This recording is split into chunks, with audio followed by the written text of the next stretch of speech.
morning bit hard at the parade field as formation broke apart. The flag snapped in the wind, bright and impatient. Outside headquarters, engines from cargo trucks and HMMWV idled, a steady throat of noise. Exhaust hung low over concrete. The motor pool sent faint metallic clinks across the lot. Boots scuffed, radios crackled, and the day felt cold enough to make each breath show. Colonel Daniel Mercer stood near the steps with a coffee, shoulders loose, voice confident. His jokes landed on a quiet civilian at the edge, a woman in a plain coat named Eleanor Hayes. A few officers gave short laughs that sounded safe more than funny. Enlisted soldiers stayed with their tasks, yet their ears tilted toward the sound. Hayes watched the flag instead of him, hands still, face unreadable, no badge visible. The scene told its story. Volume tried to fill the space while silence measured it. Trucks rattled, doors opened and closed, and Mercer kept talking as if control came from narration. Hayes did not move to claim attention. She let the bass breathe and gathered what it exhaled. The promise of the day sat in that hush. Silence is not loyalty. It is survival. Colonel Daniel Mercer held court on the steps outside headquarters, coffee in hand and confidence set to high. He glanced at the quiet civilian beside the doorway and dismissed her with a smile that asked for witnesses. Eleanor Hayes stood easy in a plain coat, hands relaxed, attention steady. Mercer flipped through a thin folder without slowing his voice, then passed it back as if it weighed nothing. He laid out a fast tour that skimmed surfaces, a path built to keep answers short. The plan sounded efficient. The purpose was control. He called for First Lieutenant Jason Reed and assigned the escort like a routine task. Reed answered with a crisp yes. Sir to Mercer, then a respectful ma'am to Hayes. The simple rhythm of United States Army etiquette. No one saluted indoors. No one needed to. Hayes looked civilian in every detail. Neutral colors, sensible shoes, no badge or name tape on display. She listened with the kind of calm that makes people fill the silence for her. Reed felt the air more than he heard it. Officers offered quick laughs that faded as soon as Mercer looked away. Enlisted soldiers kept working, but their shoulders told him they were listening. Mercer walked them through the plan again as the engines from the motor pool carried across the lot. He wanted movement and talking points. He did not want open time for follow-up. Reed noticed how Hayes tracked the room instead of the schedule. She watched who spoke first, who checked faces before adding a word, who stayed neutral and busy. There was nothing theatrical about her, which somehow drew every glance. The contrast sharpened with each minute. Mercer filled space with sound and certainty. Hayes left space open and let the truth show itself at the edges, a quiet pressure that hinted at how wrong a quick tour could be. First Lieutenant Jason Reed led Eleanor Hayes down quiet corridors and across the lot that bordered the motor pool. Fluorescent lights hummed overhead while the faint clink of tools drifted from open bays. Hayes walked with steady pace and empty hands, saying little and writing nothing. She watched a sergeant set his shoulders and lock his jaw when a senior officer passed. A private adjusted a patrol cap with a hand that trembled, then pretended to check a sleeve. Near a doorway, a trio of soldiers shifted their weight when boot steps echoed on tile. Reed kept a half step ahead and spoke about routes and checkpoints, then realized he was filling space she left open. He noticed how her eyes moved from exits to faces, and then to the small places where work lives. She let silence carry more meaning than any brief. In the admin hall, no one saluted indoors because no one wore headgear, and the rhythm of United States Army etiquette felt normal again. A specialist paused at a copier when an officer entered and then breathed out when the officer left. Hayes marked it without a pen, only a slow nod that said she had seen this before. Reed finally asked how she remembered so much without notes. She answered that long practice teaches you what details to keep and when to keep them. The words landed like a checklist that needed no paper. They turned past the loading dock where cold air pushed through the open door.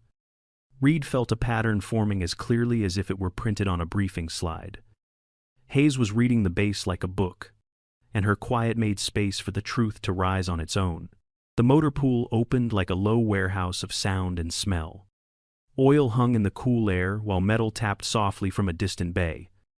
HMMWV vehicles, known as Humvee, and FMTV trucks stood in a tidy row under shade canopies. Eleanor Hayes paused near a hook where a maintenance log swung slightly.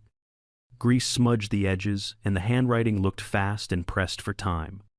She did not touch it, keeping clear hands and a respectful distance that fit the rules of a working floor. Engines idled a slow beat while a mechanic slid from under a Humvee and wiped a wrench. A sergeant stepped up when Reed asked about turnaround time. Before the sergeant could finish, Colonel Daniel Mercer moved in with a bright answer that sounded ready for a brochure. The sergeant swallowed the rest of his thought. Shoulders along the line tightened the way fabric tightens when pulled. Eyes cut toward Mercer, then away. As if truth needed an escort he would not allow.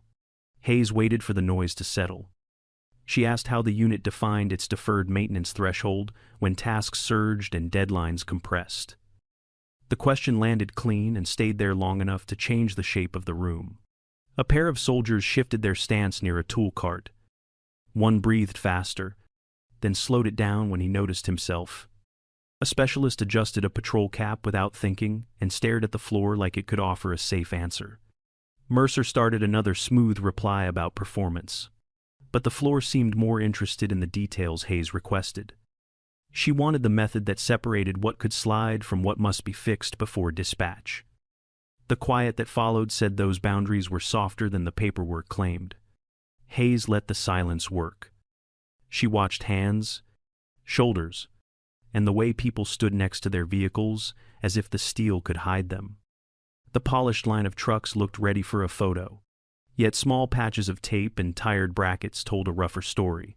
On the walkout, Reed felt the contrast settle in. The motor pool was clean enough to pass a glance and worn enough to fail a pause. Hayes had offered only one precise question, and it had peeled a corner of the paint where the base tried to perform. The communications room breathed in a low, steady hum. Fans in the communications rack pushed air across blinking lights. Cables ran neat along trays, but a few spots showed quick repairs that caught the eye. Staff Sergeant Brooke Taylor described a fault that flared during heavy traffic. She walked through how the team rotated gear to keep links alive and watched performance during peak periods. Colonel Daniel Mercer stepped in with a smooth reply that played down risk and guided the conversation back to safety. Eleanor Hayes stood near the door and let the noise settle. She noted a strip of tape where a bracket should have held a module firm. The maintenance log on a clipboard looked clean in a way that suggested a story edited for speed. Taylor started to add context, then slowed when Mercer lifted a hand.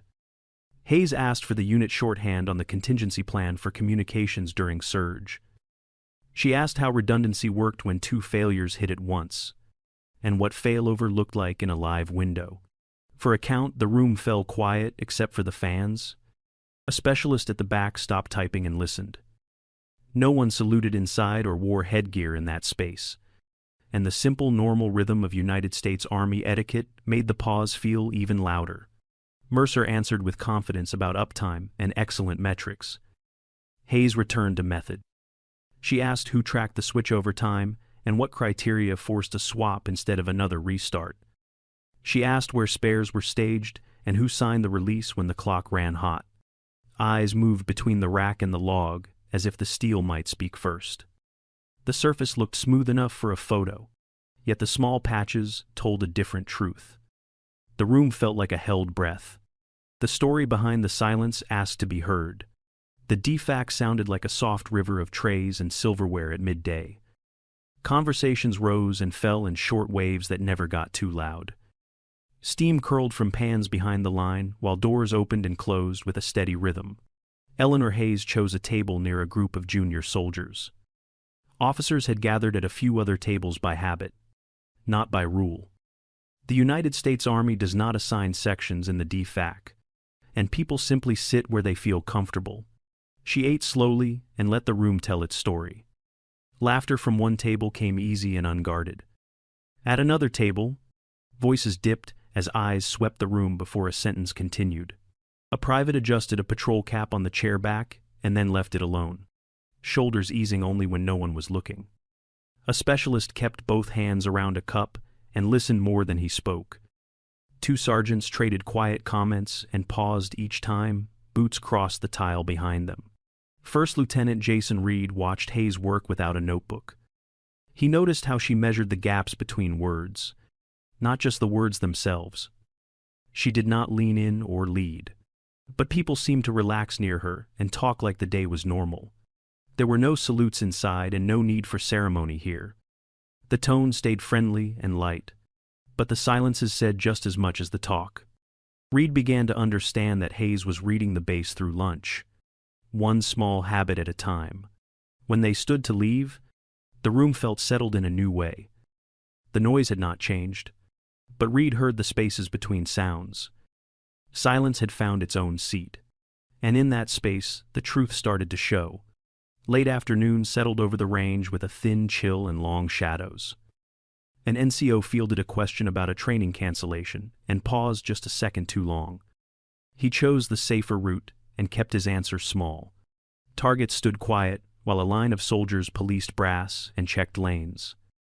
No one talked about magazines or drills beyond what the schedule allowed. The air felt careful, like everyone was waiting for someone else to speak first. Colonel Daniel Mercer stepped into the shade of the shelter and the space tightened. Backs straightened, chins lifted, and eyes fixed on the safe middle of the room. When he walked out toward a truck, shoulders dropped and breaths came easier. First Lieutenant Jason Reed had seen pieces of this all day. Laughter that stopped when boots approached. Words that shrank when a door opened and grew again when it closed. Near the flagpole, Eleanor Hayes stood at ease and watched the light fade on the building. She offered a quiet line about the unit and its people, then let the moment stand without another word. No one saluted indoors earlier, and no one needed ceremony here either. Reed understood the pattern as the sun slid lower. Fear wore the uniform of discipline and passed for order until the room exhaled. Hayes held to silence like it was a tool rather than a retreat, and that restraint felt deliberate, patient, and aimed at tomorrow.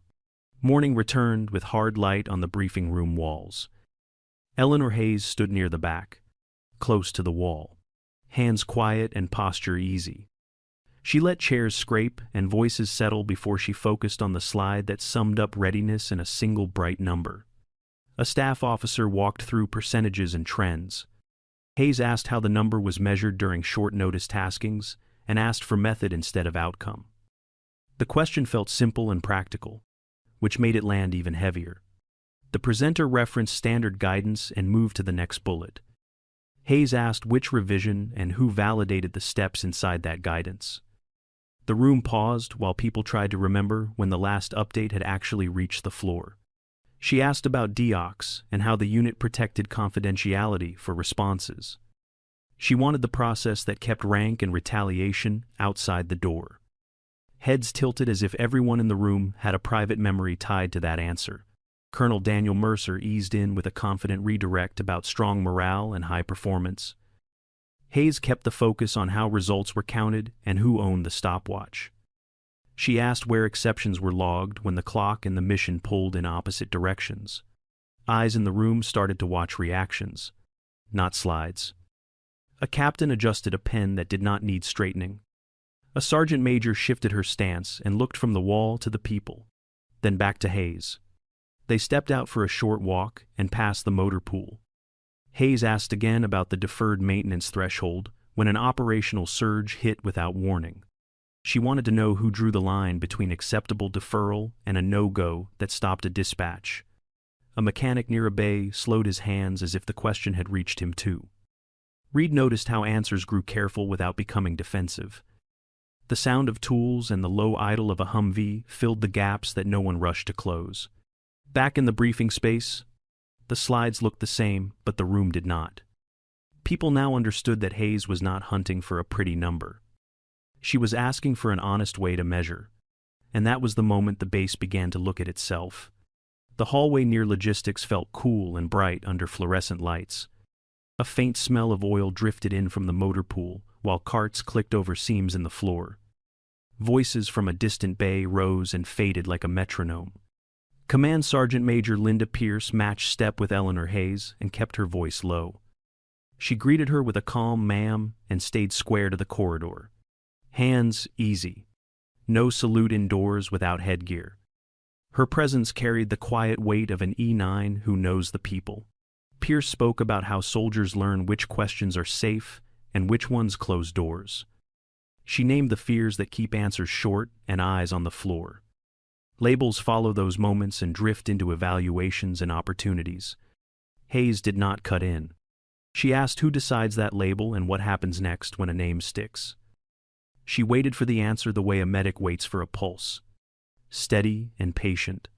Pierce kept it professional, never crossing the chain of command. She outlined how whispers travel faster than memos and how careers bend around them. Her eyes stayed forward, but her meaning was clear and careful. The corridor filled again with the soft rattle of wheels and the distant idle of a Humvee.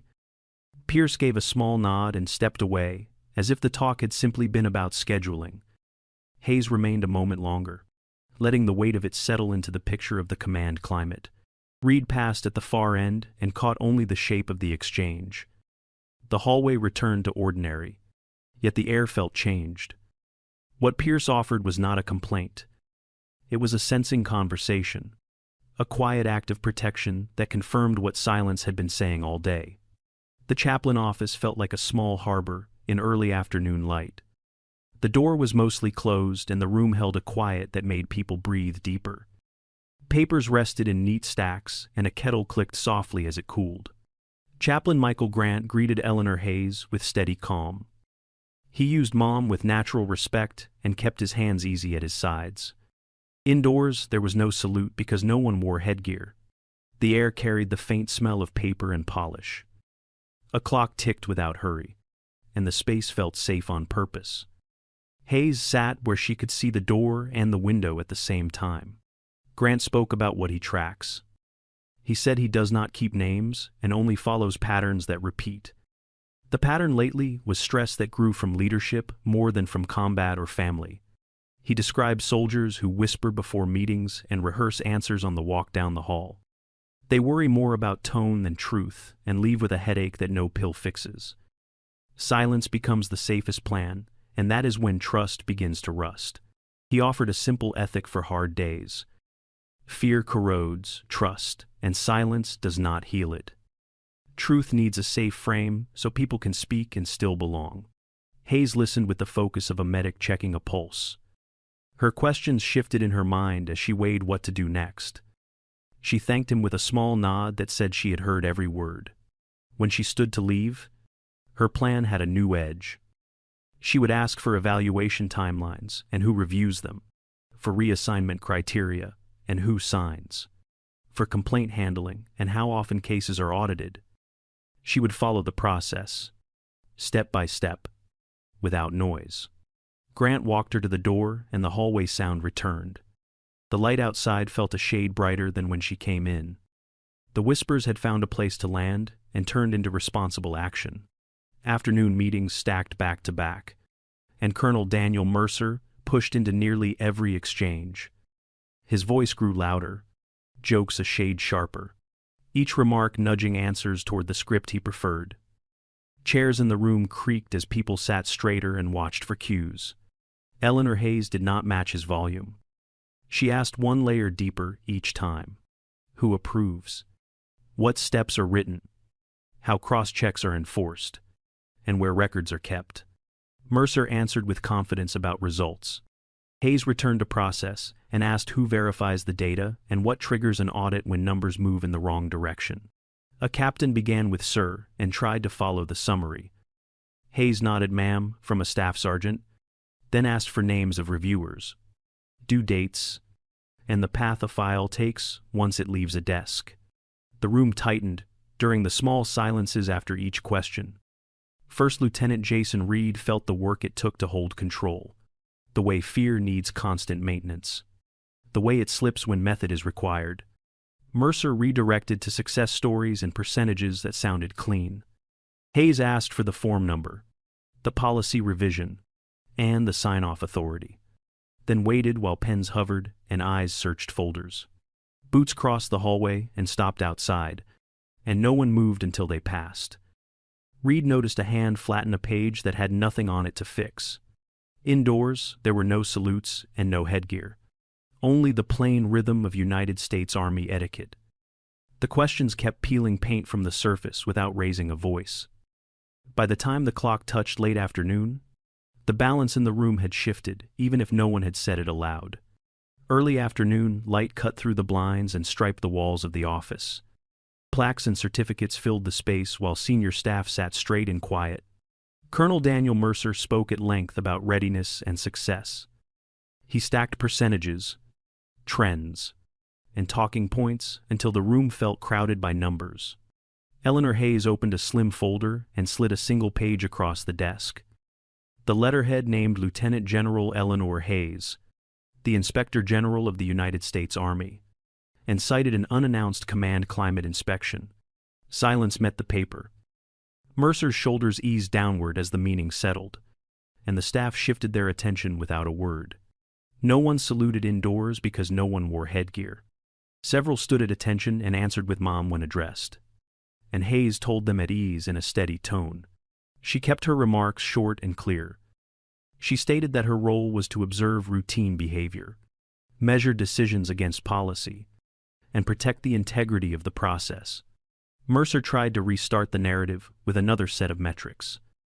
Hayes returned to method and asked who verified data, who signed off, and how exceptions were recorded when timelines slipped. A captain set down a pen and waited for direction that did not come. A sergeant major shifted her stance and faced Hayes with the natural deference that follows competence. Hayes explained that authority is tested when leaders believe no one is watching. She said results matter, but methods reveal what the numbers can hide. She did not accuse anyone. She outlined next steps for documentation review, interviews, and follow-up, and she emphasized fairness and accountability. Breathing in the room became slow and even. The staff seemed to understand that the conversation had moved from performance to truth. Mercer found fewer words and chose smaller ones. The wall of plaques no longer framed the story the way it had a minute before. Hayes closed the folder and let the quiet hold for a beat. Order had shifted without a raised voice, and respect gathered around how she carried her rank. Not just the rank itself. The day after the reveal did not break into chaos. The installation moved into procedure with steady steps. Doors opened, phones rang, and calendars filled without raised voices. Inspector General personnel initiated an investigation in writing. Interview lists formed with witnesses and timelines. Document reviews and process checks were placed on a simple oversight schedule that people could see. Colonel Daniel Mercer remained in position on paper while the work began. That protected due process and respected the chain of command. No one expected public spectacle or sudden punishment in hallways. The tone across the base shifted in real ways. Conversations did not freeze as quickly when footsteps approached. Office doors stayed open a little longer, as if the building exhaled. Staff Sergeant Brooke Taylor spoke plainly about maintenance backlogs and parts that took too long to arrive. She outlined which vehicles needed priority and which could wait without risk. The notes captured action items instead of slogans. First Lieutenant Jason Reed felt the weight on his shoulders ease. He watched answers grow, direct and short. People said what they saw instead of guessing what someone wanted to hear. If surveys were mentioned, leaders used DEOX by its full name and explained anonymity protocols. They described how results would be shared and when. Soldiers understood how voices would be counted without names attached. Etiquette stayed steady. Indoors, there were no salutes and no headgear. Only sir and ma'am as needed. Outside, a patrol cap sat on a chair while its owner signed a form and spoke without checking the door. Interview rooms filled and emptied with a quiet rhythm. Files moved from desk to desk with sticky notes that named tasks and times. The process looked plain, which was how it should look. By late afternoon, the change felt real enough to trust. It did not depend on volume or performance. It grew from responsibility taken seriously and procedures followed well. Late light settled on the flagpole and turned the metal bright. Eleanor Hayes stepped past the shadow of headquarters with a slim folder in her hand. She did not wait for thanks and did not look back. The installation moved on with quiet discipline. Schedules held. Offices stayed open. And the process continued without noise. Change arrived in the shape of responsibility taken seriously. What mattered was not the reveal, but what followed. Authority proved itself in the hours when no one thought they were being watched. Real power shows up in restraint and in the way people are treated when there is nothing to gain.